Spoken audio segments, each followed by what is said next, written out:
What's going on, Cougar fans? Peter Borkowski here on the Cougar Sports Network, bringing you yet another edition of Coaches Weekly. Once again, joined by head coach of CUC men's basketball, Steve Kollar. Welcome back to the show. Coach, excited to talk to you today. Thank you. Likewise. Well, it was a big win this past Tuesday. You picked up your first conference win, going up to Mequon, taking down the Falcons of CUW. Yep. And the reason I thought it was a really big win was because after two double-digit wins to open the season, which had their own merits, of course, this game really showed that when it comes to it, your team can grind these wins out. This was a very close game all the way through, ended up winning by just 2 points. So, and I think that's the mark of a good team. Not only can you blow teams out, but you can win these really close contests and grind it out to the end of the game. Yeah, absolutely. You know, that was one that was kind of back and forth the entire time, and that came down to being a one-possession game.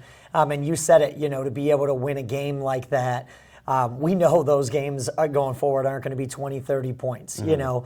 But to be able to be in that situation, handle those close games, I thought we did things really well down the stretch at the end of the game to close it out. Right. Well, and we talked about it a little after our game, your game against Knox in the post-game interview. There we go. This defense is really fun to watch. You guys don't over-rely on, size to shut the other team down. Sure. But it's a very handy defense, I like to say. You're always kind of pestering the other team, deflecting balls. You mentioned the term pick six after our game, Knox. So maybe you can just talk about how, what the idea behind this defense is. Because whatever it is, it clearly frustrates the opponent. Yeah, super active. I mean, we're switching a lot. That got us in a little bit of trouble when they started rolling us in. We didn't handle that real well, and they did a great job of that. But we create chaos. We're not, we're out there about it. That is one of the terms that we use is we're creating chaos. You are not going to run your stuff against us.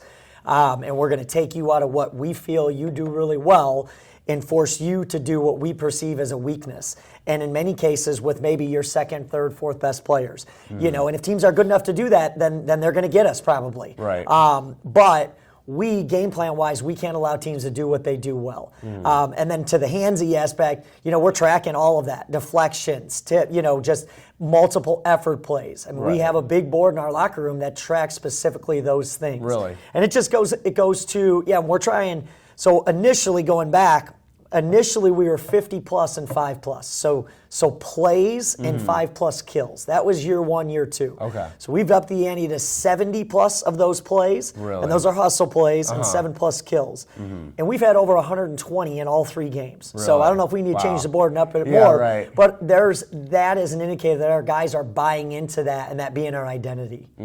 Well, you talk about guys buying into a system. Someone who I think really does that we've seen these past three games, that we saw during last season, is Justin Greenlee. He's had a really good first three games, and I think he really epitomizes that selfless play you talk about. He doesn't always lead the team in points. Sometimes he takes a while to even score his first point. Sure. But he's led the team in assists all three games. He's doing those hustle plays. He's getting these pick sixes you talk about. Justin's one of those guys that I think really fits your mold as a team, and it's kind of one of those glue guys who makes a team run. Yeah, absolutely. I mean, we've got a lot of guys that can really make plays, and when the ball's in Justin's hands, that the right decision's going to be made.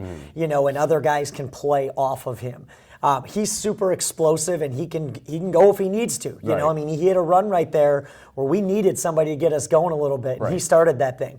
But his ability to make plays, decision-making, be explosive, but he's never out of control. He always plays through his feet. He sees the floor, and he just makes the right play. And defensively, he's really gotten better, as he's developed and matured. I mean, he's put on a ton of muscle since last year. I mean, he's grown now from where he was before.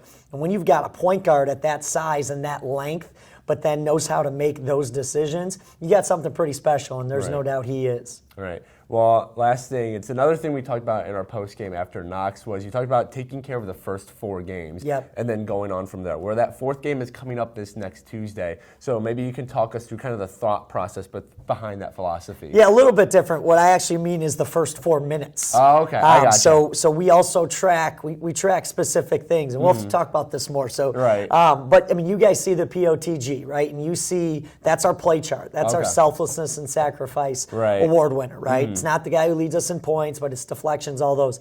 And then we want to win the fours. So we break the game up by 4-minute segments.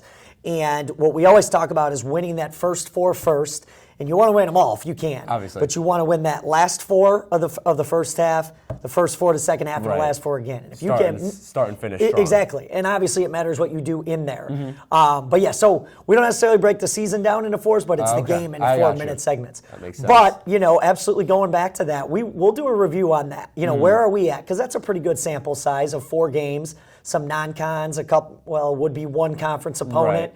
But to be able to see, and we're doing that now, what are we doing really well? Okay, where does the focus and the improvement have to be?